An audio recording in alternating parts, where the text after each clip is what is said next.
dafa mel na li nga ne tekk wax lan la yow d'accord nga ak li xew ci réew mi ak suñuy doom yi ñu gaañ ak suñuy doom yi ñu faat loolu dañu lay ñaan nga wax dafa jot ndax yow li ñuy wax charte yi yaa ko yore yaay surtout constitution bi yow yaay kii ko jëkk a bind xam li ci biir kon boog dañ lay ñaan nga respecter charte yi te nga wax ak askan wi ndax situation bi metti na population bi nag comprendre na seen mer ndax li xew dafa metti ñu ne la ñaari mandat ngañ leen maa lànk ñetti mandat te charte bi nga tëral nee na la ñaar yéen da ngeen xam lu dul démocratie ngeen xam buñ leen defee yenn yi dina leen jaaxal ba ngeen génn ci mbedd mi mais lenn laa leen di ñaan seen mer moomu denc leen ko ci seen poche yóbbu leen ko le 26 février ci biir urne yi ngeen choisir ka ngeen bëgg choisir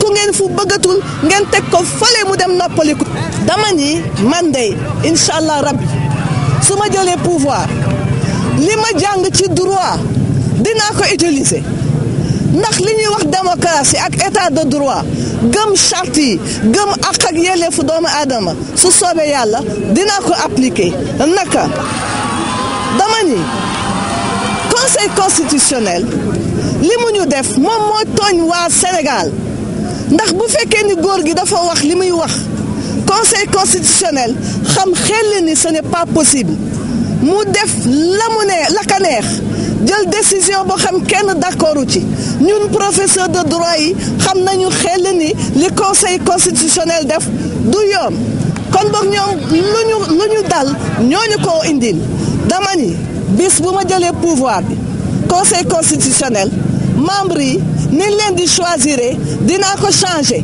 dootul nekk président de la république moo leen di choisir da ngeen di nekk ay magistrats yu indépendant ñu jël leen defal leen ci juridiction bi te sax kenn dootul wax conseil constitutionnel cour constitutionnel la ñuy wax ndax kat yéen saa yu leen arrangé wul ngeen ni xamu leen ci tous xamu leen ci dara bu leen arrangé ngeen def lu leen neex dañ koy def cour constitutionnel ngeen di jox ay décision yoo xam da ngeen ni lii ak lii moo tax ngeen jël décision bi. division des investigations criminelles DIC ñu koy wax dem DIC criminel c'est-à-dire koo xam ni da nga rey nit tuur deret def lu yées moo tax nit dem fa waaye léegi boo d'accordul ak politique bi rek ñu yow sànni la fa moo tax DIC man dinaa ko génne ba mu set wecc xotti ko ba mu set indi leneen lu bees loo xam dafa méngoo ak li DIC war a def code de procédure pénale bi dinaa ko changer.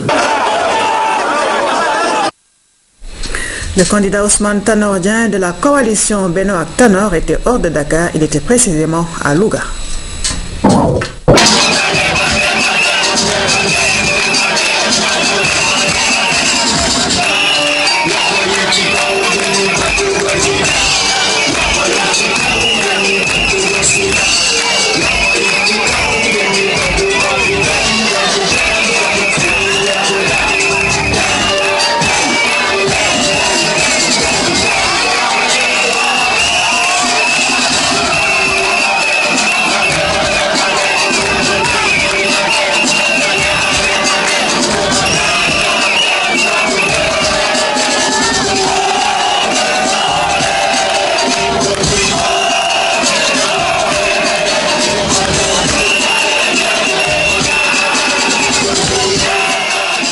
asalaamaaleykum mbokki Louga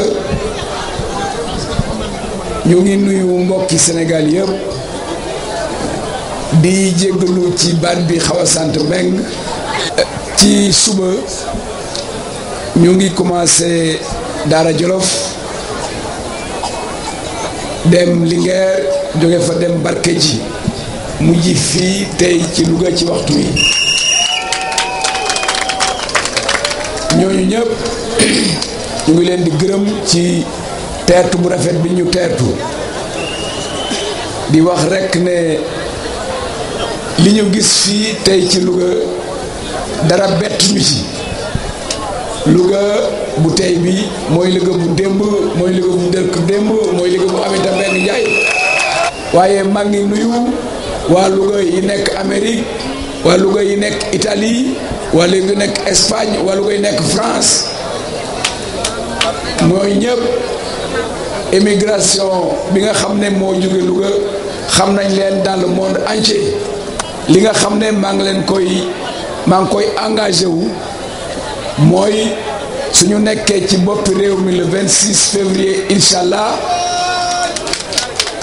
dinañ dindi ndogal boobu nga xam ne mooy tere ñu importer ab oto bu am lu ëpp juróomi at. ma ne camion yi nga xam ne ñoo jóge Mali di def transport camion yooyu am na ci yoo xam ne ëpp na fukki at te ñu ngi daw ci Sénégal kon nag amul benn raison oto yu Sénégal su amee lu ëpp juróomi at kenn du nangu ñu dugal ko ci biir Sénégal kooku jaaduwul. li ci des mooy Aminta wax na ko léegi Sénégal li yàqu te naqaree defar mooy jikko yi xam nga soo gaañoo walla nga feebar soo demee ci médecin bi mu xool la faj la nga wër waaye seeni jikko yi moo yàqu comme ni ko Ablaye Wade yàqe fukki at ak ñaar yi passé loolu mooy yàqu-yàqu bi gën a rëy yàqu-yàqu Sénégal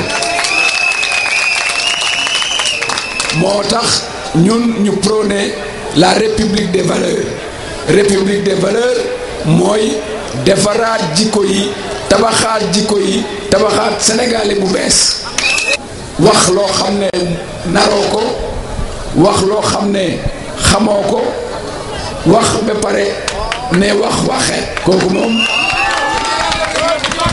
su yeggee foofu réew mi yàqu na moo tax ñun ci coalition Benno ak Tanor ñu ne république biñ bugg a tabax république biñ bugg a tëral mooy république boo xam ne ci jikko yi la sukkandiku muy jub muy maandute muy dëggu muy nangu liggéey loolu mooy avancé loo réew li ñu waxoon démb ak barki mbëmb ci biir M23 moom la ñu waxaat Ablaye Wade ñaari mandat la am droit def na ñaari mandat warat la doon candidat dafa war a dem Ablaye Wade moom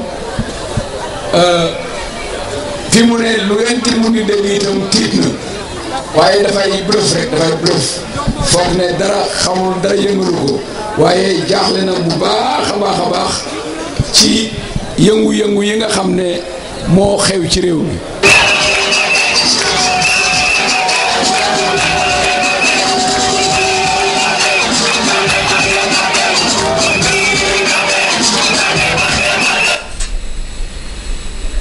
Macky Sall, le candidat de la coalition Macky 2012, était à Guinguinéo à Diourbel où il a tenu des meetings.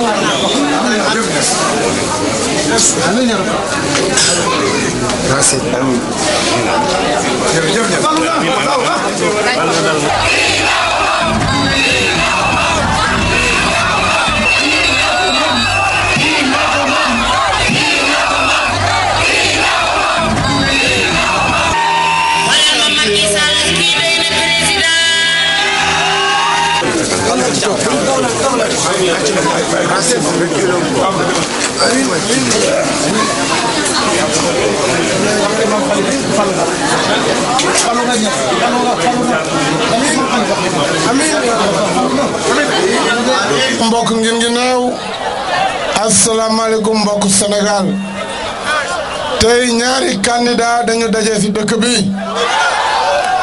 benn candidat bi waruloon bokk ci kuje gi directeur de campagne am di premier ministre ci dëkk bi la dëkk waa Guinguinéo génn massivement wane ne Macky ngeen àndal wane ngeen firnde bi parce que benn 2 pelés et 3 tonnes la gis fële alors loolu mooy preuve que le 26 février vous avez gagné, vous avez la victoire le 26 février na ngeen teel a jóg teel a woote teel a gagné mais ngeen toog ci bureau de vote yi ba jot seen procès verbal.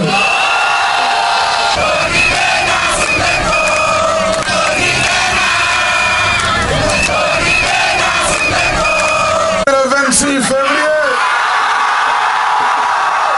ngeen taxaw nag ci centre de vote yi ak bureau de vote yi ba ngeen jot seen procès verbal gagné ko saas tegaat ko ci sama loxo nu ngeen ko gagné woon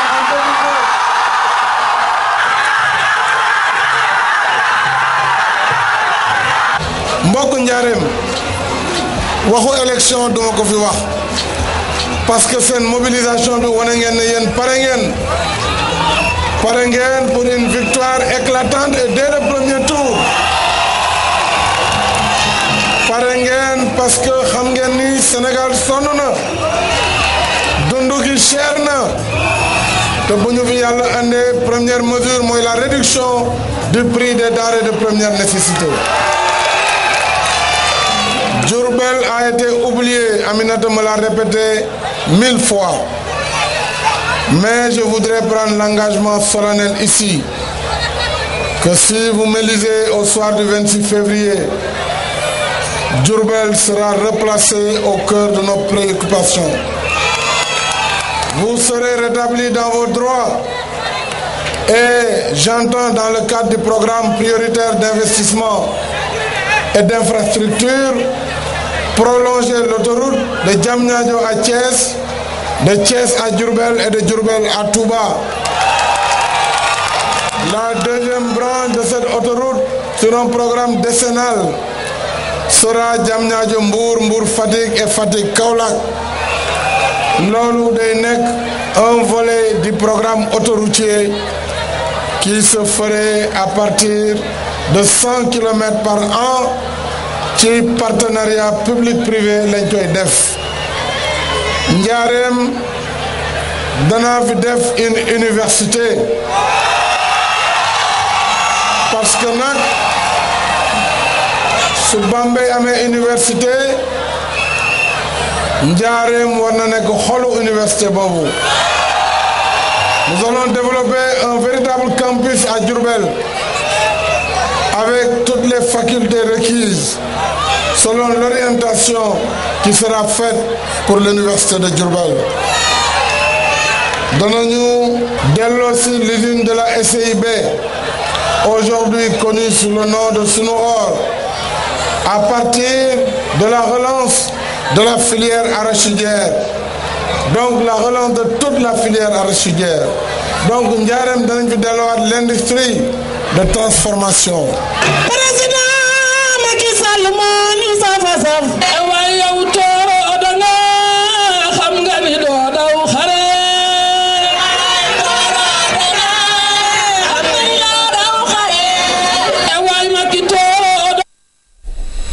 Cheikh Tidiane Gadio, le candidat du mouvement citoyen lu Jot Jotna, soutenu par la coalition Gadio Président, a lui fait une déclaration à son quartier général. Mes chers compatriotes sénégalais de l'extérieur, bonsoir. Au nom du peuple sénégalais et au nom de la coalition Gadio Président, je voudrais vous rendre un hommage appuyé, un hommage mérité pour tout ce que vous avez fait pour notre pays. Je sais que vous avez contribué depuis 1960 grandement au développement du Sénégal. Vous avez construit des forages, vous avez construit des postes de santé, vous avez construit des écoles, parfois même des bureaux de poste, parfois même des adductions d'eau, et vous avez nourri des centaines et des centaines de milliers de familles au quotidien. Comme je dis, vous vous êtes substitué à un État défaillant qui aurait dû remplir ses missions régaliennes à l'endroit des localités dont vous êtes originaire. Pour cette raison, le président sortant du Sénégal ne devrait pas vous critiquer, mais plutôt vous exprimer sa gratitude au nom du peuple sénégalais. Vous me connaissez, j'ai vécu en votre sein. Quand je suis rentré au Sénégal à l'âge de 43 ans, j'avais fait 21 ans à l'extérieur. J'ai vécu avec vous, je connais vos problèmes. J'ai contribué à la formation, à l'alphabétisation de certains d'entre vous. Et j'ai noué de solides amitiés dans l'immigration. Nous avons marché ensemble contre les lois scélérates. Nous avons protesté ensemble pour la défense de vos droits. C'est pour cela que je me considère le candidat naturel des Sénégalais de l'extérieur.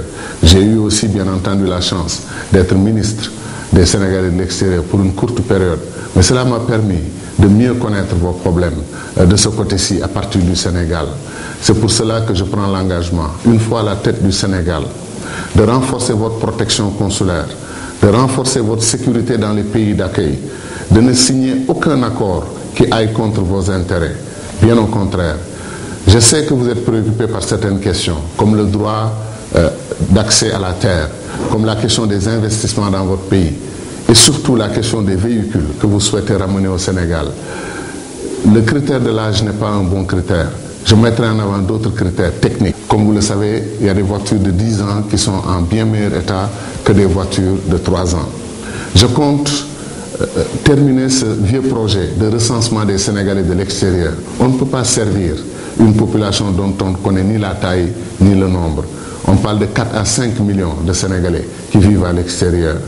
Je compte aussi, bien entendu, convoquer parmi mes priorités un nouveau symposium des Sénégalais de l'extérieur pour qu'ensemble nous établissions une feuille de route qui vous permettra de mieux contribuer au développement de votre pays. Vous avez fait un don précieux au Sénégal, vos enfants, sportifs de très haut niveau, de grands talents. Ils nous ont donné du plaisir et vous nous avez émus en demandant à vos enfants de laisser les privilèges et avantages des pays développés et de choisir la patrie. Pour cela, nous vous sommes reconnaissants. Beaucoup de Sénégalais yi dëkk bitim réew, yéen ñi nekk Italie, France, Espagne, yéen ñi nekk États-Unis, yéen ñi nekk Canada, yéen ñi nekk Gabon, Côte d'Ivoire, Mauritanie, Mali, Guinée, fépp ci Afrique, maa ngi leen di nuyu ku nekk ci turam ak ci santam. Di leen wax ne dañu am fierté bu mag ci li ngeen defal Sénégal. Bu ngeen fi nekkul woon, bu ngeen defuloon li ngeen def ak sacrifice yi ngeen def, réewum Sénégal dina jaaxle trop. Yéen a ngi dundal famille yi fii, di tabax école yi, di tabax dispensaires yi, lu nekk yéen a ngi koy daj pour dimbali seen réew. xaw naa naqarlu naa keroog bu baax ba président de la République critiqué émigré yi warul woon def loolu daf leen waroon wax ne Sénégal amel na leen njukkal. Man de Cheikh Tidiane Gadio, ancien émigré bu dëkkoon ak yéen xam li ngeen di daj xam li ngeen defal réew mi, man de amel naa leen njukkal. maa ngi leen di sant di leen gërëm di leen féliciter. xam naa ne nag am na problème yu leen soxal seen oto yi par exemple.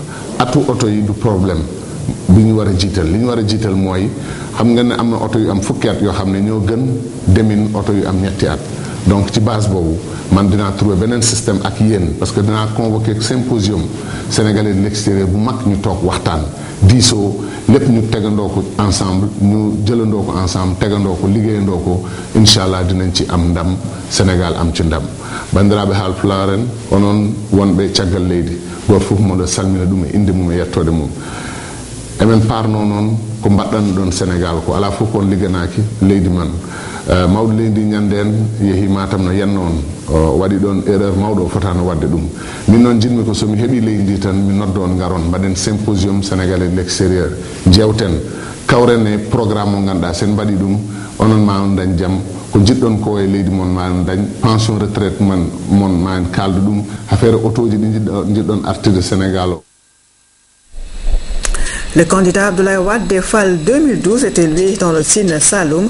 Il a alterné meetings et marches de Fatick à Guinguinéo en passant par Gandiaye, Gossas, Mbar et Colobane.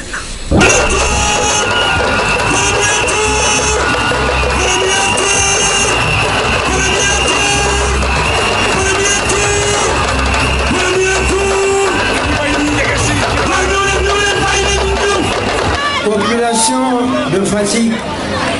J'aime tellement Fatick que je ne vais pas vous laisser entre les mains d'un apprenti.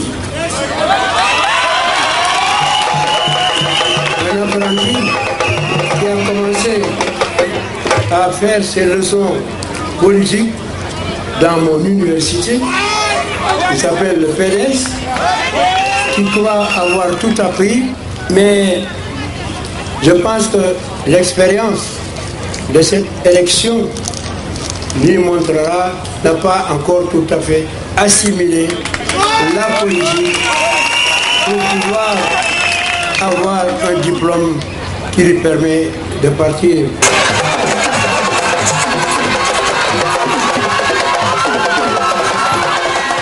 Assalamu alaikum. mbokku Gandiaye maa ngi leen di nuyu.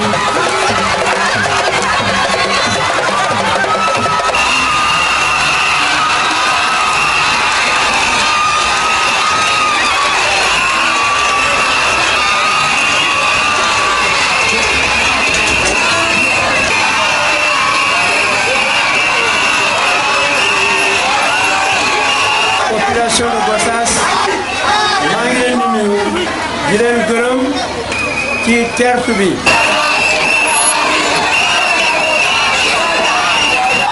asalaamaaleykum mbokku Mbar maa ngi leen di nuyu yéen ñëpp ku nekk sa tur ak sa sant. mbokku Colobane maa ngi leen di nuyu. campagne bi xat di xam ni duñu mën a yàgg fenn.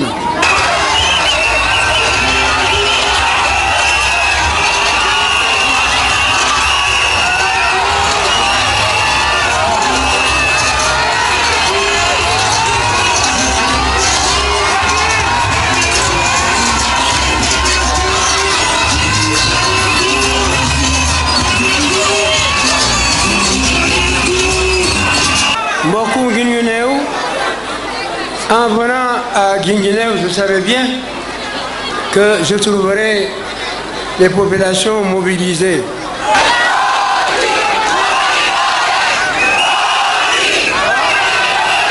Les socialistes ont enlevé les rails en certains endroits du Sénégal. Mais je suis là pour remettre des rails plus larges, plus solides, un standard pour supporter des trains ultra modernes. Le Dakar, Djibouti, dont je suis chargé de l'exécution par le Népal. Eh bien, je veux réaliser ce chemin de fer, Inch'Allah, au cours de mon prochain septennat. Le Premier ministre m'a donné le registre des réalisations de l'alternance. Mais autant que lui, j'ai de l'ambition pour votre commune. J'ai de l'ambition pour toute cette région. Et je suis sûr que nous allons pouvoir changer la face de cette contrée qui a un caractère historique. Vive Guinguinéo, vive le Sénégal.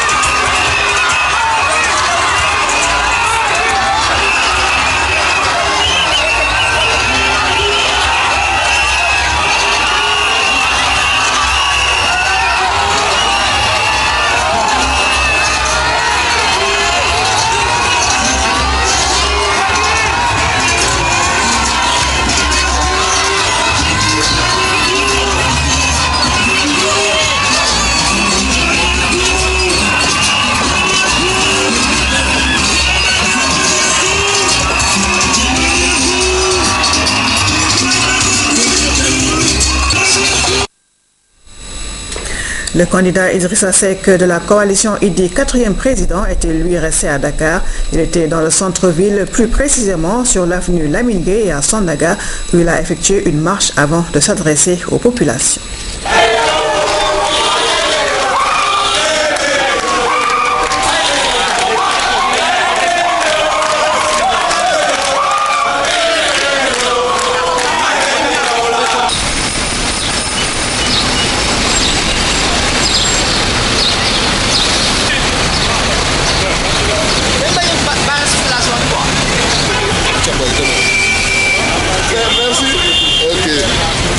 Puisqu'il a reçu des instructions qui éteignent les libertés des candidats de circuler et de parler aux populations. Et qu'est-ce que vous allez faire alors ? Ce que nous allons faire, c'est continuer le combat que nous avons entamé depuis le départ pour le respect de notre Constitution, pour éviter que cette Constitution soit violée par le candidat sortant qui n'a pas droit à un troisième mandat. Pour aujourd'hui, on venait répondre à l'invitation d'un autre candidat, mais pour la fin de semaine, les 22, 23 et 24, c'est nous-mêmes qui invitons les populations à sortir pour manifester sur la place.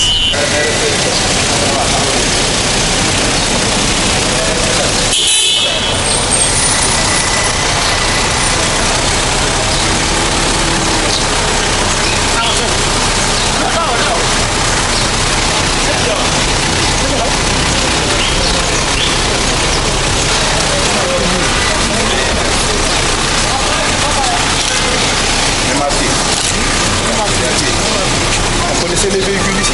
Le marché à pied même?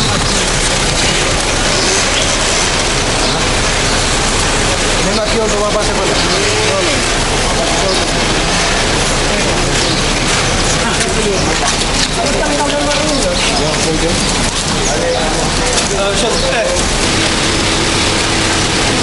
li ñu fi indi tey mooy metitlu fitna gi réew mi nekke te ñépp maase ci xam ne li sabab fitna bi mooy dogu gi président bi dogu ci jalgati constitution maanaam sartu réew mi jalgati yooni réew mi tere nit ñi ñu jëfee seen àq ak seen yelleef loolu mooy sababu fitna yi loolu mooy sababu manifestation yi donc koo xam ni kii bëgg nga jàmm dellusi ci Sénégal dal dellusi ci Sénégal ndax bu jàmm ak dal amul kenn du mën a toppatoo aajo nit ñi ci dundu gu cher gi wàññi ceeb ak dëwlin ak wàññi gaz bi ci chômage yu xale yi wutal leen ay liggéey yooyu yëpp yaa ngi koy mën a def ci kaw jàmm ak ci kaw dal lii indi jàmm ji ak dal gi nag mooy ñëpp am fitu wax dëgg njiit lu jubadi njiit lu bëgg a jalgati sartu réew mi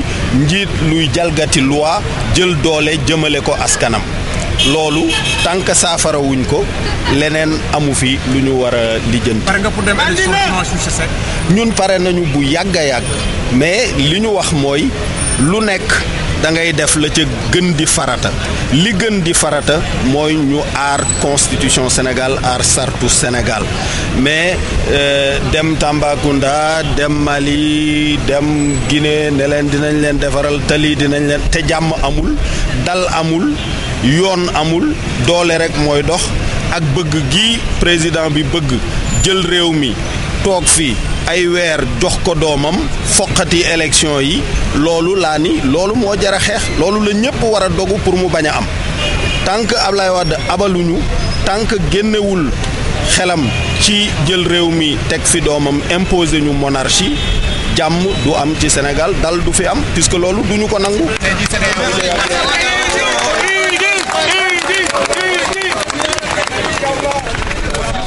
waaw xam nga lii xew Sénégal moom àddina bi yëpp la intéressé puisque Sénégal dafa yàgg am way wu rafet ci wàllu démocratie ci wàllu sàmmonte ak yoon loolu nag orma jooju Sénégal am ñu gis ne Ablaye Wade mu ngi koy xotti moo tax ngeen dégg waa àddina bi yëpp di ci yëkkati seen kàddu puisque bu ñu sañoon Sénégal kenn du xotti ormaam kenn du xotti sag boobu mu am ci Sénégal donc dañuy rafetlu initiative diplomatique bu CEDEAO bi nga xamee ni yónnee nañ fi ay ndaw pour jéem a sotti saafara ñun ñoo gën a soxla saafara ci mbir mi waaw am nañ ci yaakaar bu baax.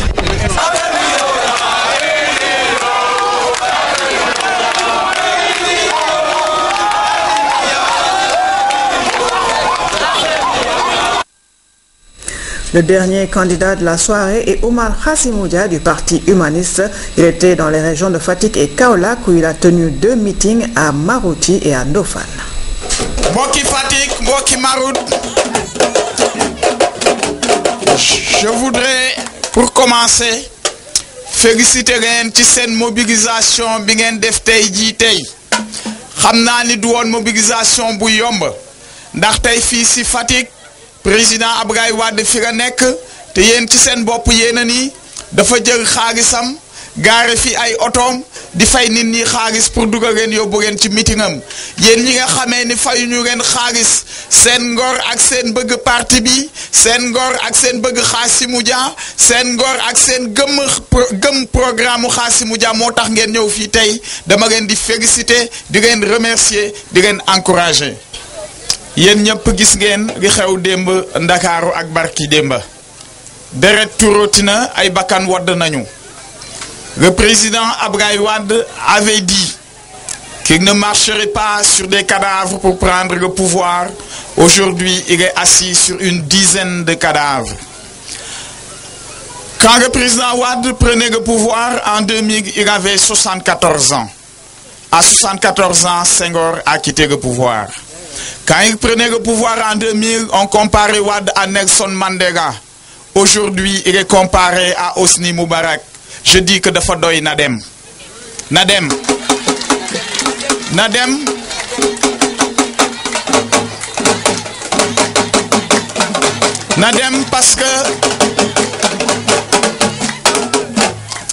parce que en vérité, s'il est le démocrate qu'il se prétend, il doit aujourd'hui quitter le pouvoir. Le président Wade sait qu'il est minoritaire. Et parce qu'il est minoritaire, il ne veut pas d'élection. Les gens qui sont mon rapport d'or sont partis parce que Wade ne veut pas d'élection. Il ne veut pas d'élection et il entretient un climat de violence dans ce pays. Voilà pourquoi il doit partir. Et nous disons, nous du Parti humaniste, que nous voulons la paix. Nous voulons gagner pacifiquement ces élections. Nous voulons en tout cas que le meilleur gagne dans des élections paisibles. Mais nous disons qu'au soir du 26 février, Wade ne sera plus président. Il ne sera plus président. Il est inutile donc qu'il essaye par la violence de retarder l'échéance. Nous ne l'accepterons pas. Nous ne le reconnaîtrons pas comme président de la République au-delà du 26 février. Et nous estimons qu'il est encore temps qu'il se ressaisisse pour organiser des élections transparentes, des élections paisibles, afin que le meilleur gagne, afin que la démocratie dans ce pays soit sauvegardée, afin que la démocratie dans ce pays, qui a coûté tant de sueur depuis des années et des années, que des générations et des générations ont consolidé et ont construit, que cette démocratie soit sauvegardée.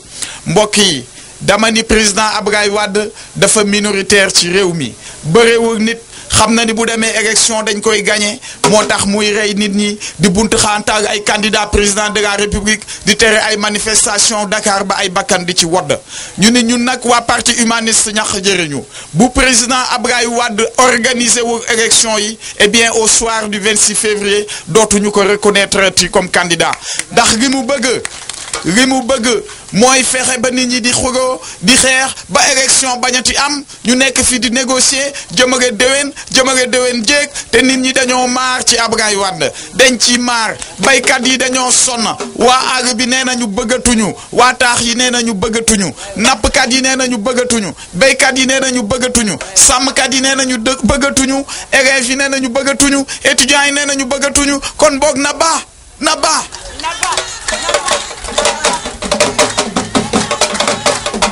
en tout cas